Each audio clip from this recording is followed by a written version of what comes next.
Book keeping, book keeping का मतलब होता है एक्चुअल में रिकॉर्ड्स रखना। जब आप कोई भी अकाउंटिंग का वर्क करते हो तो अकाउंटेंसी की चीजों को किन किन बुकों में लिखते हो।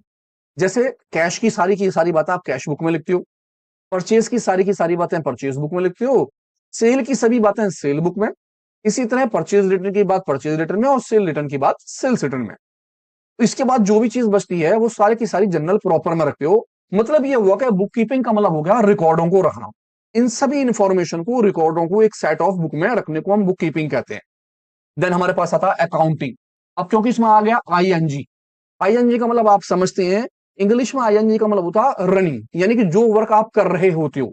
यानी अगर इन बुकों में आप अकाउंटिंग का काम कर रहे हो, आज से उस वर्क को कर रहे हो एक्शन, तो वो चीज क्या कहलाता है अकाउंटिंग।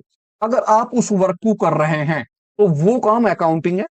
मैंने आपके सामने बिल दिया, बिल को आपने को बुक्स ऑफ अकाउंट्स में लिखना स्टार्ट कर दिया, तो वो चीज अकाउंटिंग। केवल बुक्स आपके पास आई, वो चाहे परचेज की बुक है चाहे वो सेल की बुक है, तो वो हो गया बुक कीपिंग।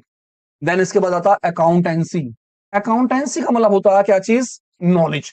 अगर आप किसी भी चीज की नॉलेज ले रहे हो, फॉर एग्जाम्पल जैसे मैं आपसे कहता हूं कि भाई परचेज की बुक में परचेज की बातें लिखी जाती हैं उधार उधार की, तो मैंने आपको बताया कि परचेज की बुक में परचेज की बातें लिखी हैं उधार उधार की, आपने केवल इसकी नॉलेज मुझसे ले ली, तो वो कहलाएगा अकाउंटेंसी।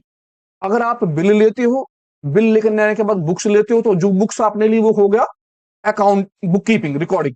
और उस बुक में अगर आप लिखना स्टार्ट कर देते हो तो वो काम क्या होता है एक्शन, यानी कि अकाउंटिंग। तो बुक कीपिंग का मतलब केवल सेट ऑफ बुक्स, काउंटिंग का मतलब वर्क करना।